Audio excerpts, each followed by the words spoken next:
Students, आज मैं आपको बीएलएड फर्स्ट ईयर की क्लास को पढ़ाने जा रहा हूँ। सब्जेक्ट जो हमारा है समकालीन भारत। टॉपिक है बेरोजगारी की समाप्ति हेतु प्रयास।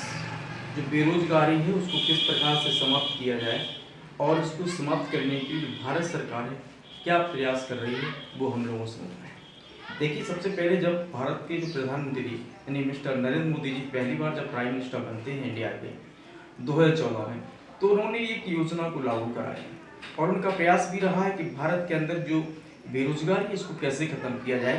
जो भारत के लोग, जो ग्रामीण क्षेत्र के जो लोग हैं, जो भूमिहीन हैं, जो जाकर के बड़े बड़े शहरों में काम करते हैं, उनको उनका पलायन रोका जाए और उनको गांव में ही उनको काम मिले। इस प्रकार से वो प्रयास कर रहे हैं। देखिए, हम लोग इस पर थोड़ा एशियन, हम लोग इसमें थोड़ा मॉडर्न हिस्ट्री में भी बात करते हैं, मॉडर्न आधुनिक भारत की बात करते हैं कि भारत में कैसे बहुत बड़ा अच्छा रोजगार था, कैसे हमारा देश डेवलप था। जो ईस्ट इंडिया कंपनी आने के बाद उसने देश के जो हमारे रिसोर्स थे उनको किस प्रकार से डैमेज किया, उनके बारे में थोड़ा हम चर्चा करते हैं। तो देखिए, मैं सबसे पहले आपको बताना चाहता हूँ, जब भारत में सबसे पहले पुर्तगाली आता है जो वास्को डी गामा 1498, तो वो 90 दिन की यात्रा करता है। 90 दिन की यात्रा करने के बाद भारत के अंदर आता है। तो भारत में जब वो आता है, कालीकट को उतरता है, तो यहाँ से वो अपने साथ एक ज्वेलरीज लेके आता है। इस बात को आपको समझना है, जेवरात लेके आता है और जेवरात को क्या करता है, वो बेचता है भारत में। उनके बदले वो क्या करता है, स्पाइस खरीदता है, मसाले खरीदता है। मसाले खरीदने के बाद फिर वो भारत क्या जाता है, पुर्तगाल चला जाता है। उससे उसका आने जाने का जितना भी जो खर्च हुआ था, उसने कई गुना उससे फायदा कमाया। तो इस बात को हम समझ सकते हैं कि हमारे देश में बहुत प्रकार के रिसोर्स थे, काफ़ी रिसोर्स थे। लेकिन क्या होता है, जब ईस्ट इंडिया कंपनी आती है 1600 में, ये क्या करती है, जो हमारे रिसोर्स थे, जो हमारा रॉ मटेरियल था, उस पर सबसे ज़्यादा प्रहार करती है और उनको ख़त्म करके क्या करती है, रॉ मटेरियल को कन्वर्ट करके मटेरियल में अपने देश से लेकर, हमारे देश से लेकर के और दूसरे देश में उसको बेचती है। तो इससे क्या रहता है, जो हमारे प्राकृतिक संसाधन थे उनको नष्ट करने का काम अगर किया है किसी ने, तो ईस्ट इंडिया कंपनी ने किया है। ईस्ट जो अंग्रेजों ने किया है, औपनिवेशिक सरकार ने किया है। अब हमारा सबसे बड़ा मुद्दा ये बनता है कि जो हमारे ग्रामीण क्षेत्र के लोग हैं उनको कैसे भारत जो पलायन हो रहा है उनको कैसे रोका जाए कि उनको गांव में ही उनको काम मिल सके।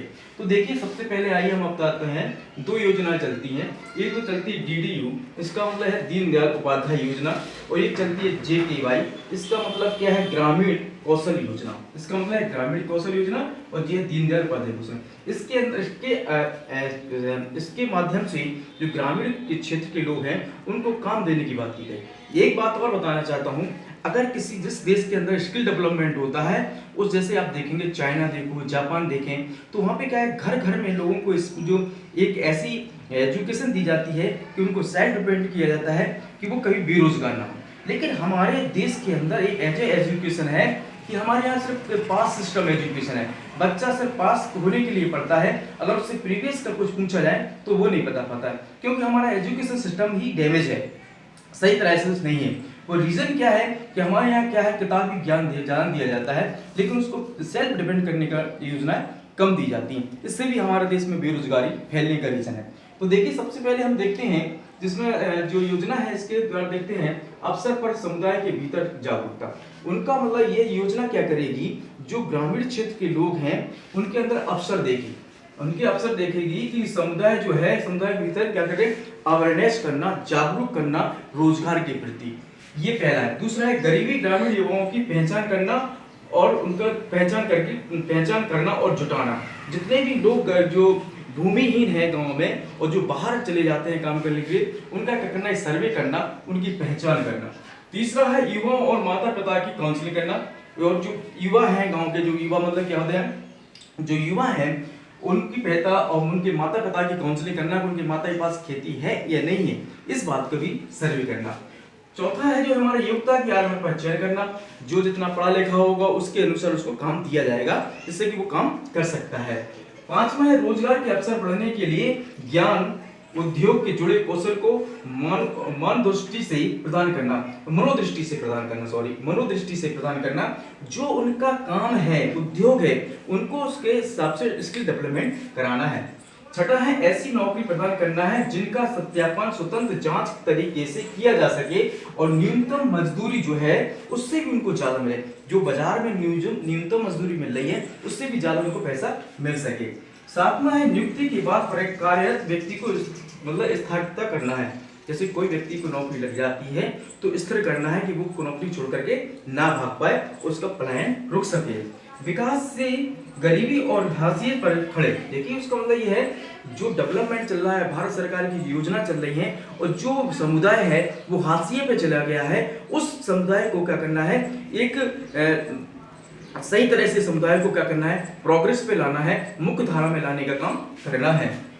नौवां है पलायन के दर्द को समझना है, जैसे आप लोग देख रहे हैं कोरोना वायरस के माध्यम से जो भारत के लोग या जो मतलब मान के चलिए किसी भी स्टेट के जो लोग हैं जाकर के किसी भी स्टेट में काम करते हैं, मुंबई या महाराष्ट्र में या कहीं भी काम करते हैं, दिल्ली में काम करते हैं, तो आप खुद देख रहे हैं कि लोग किस प्रकार से अपने पैदल आकर के अपनी स्थानों पे घरों पे पहुंच रहे हैं। ये रीजन क्या है, क्योंकि उनके गांव में काम नहीं है और बड़े बड़े शहरों में काम करने के लिए चले जाते हैं। ये विटंबना है।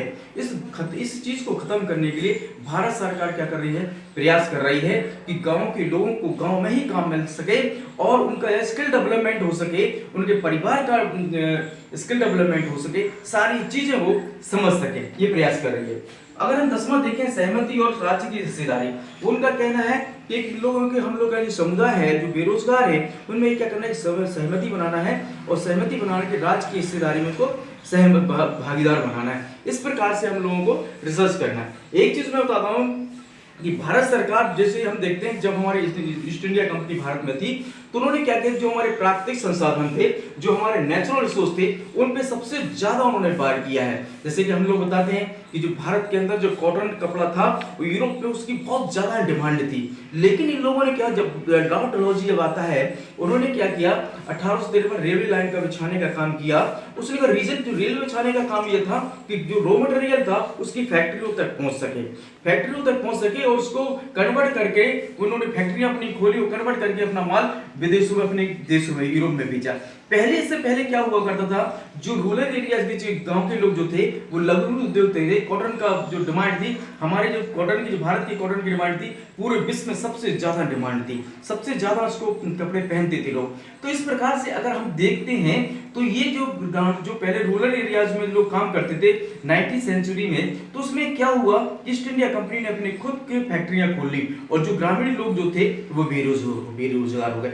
तो इसको हमें ये समझना है कि हमें जो भारत सरकार है वो यही उनका मकसद है कि भारत का जो रॉ मटेरियल है, जैसे आपको मालूम है कि देखिए आपको सबको पता होगा कि रॉ मटेरियल जो है वो गांव से ही उगता है, गांव से ही बनता है, गांव से ही उगाया जाता है। और देखिए आप ये भी समझते हैं कि आप लोग, लेकिन रॉ मटेरियल बनाया जाता है, लेकिन किसी भी गांव में आप देखें तो फैक्ट्रियां गांव में नहीं होती। इसका रीजन क्या है कि फैक्ट्रियां शहरों में होती हैं। तो भारत सरकार यही चाहती है कि रॉ मटेरियल तो गांव के लोग पैदा कर रहे हैं और फैक्ट्रियां शहर में हैं, तो इसका मतलब क्या है कि अब हम क्या करेंगे, गांव में ही फैक्ट्रियां बनाएंगे और रॉ मटेरियल भी गांव से ही उत्पन्न होता है। तो क्या होगा, जो ट्रांसपोर्ट का जो समय खराब होता है, ट्रांसपोर्ट में जो पैसा लगता है वो भी बचेगा और गांव के जो लोग होंगे उनको भी काम मिलेगा। इससे क्या होगा, हमारा देश एक डेवलपमेंट होगा और हमारे जो ग्रामीण क्षेत्र के जो लोग हैं जो पलायन करते हैं वो रुक जाएगा। आज का टॉपिक यहीं खत्म होता है। आप सभी को धन्यवाद, थैंक यू।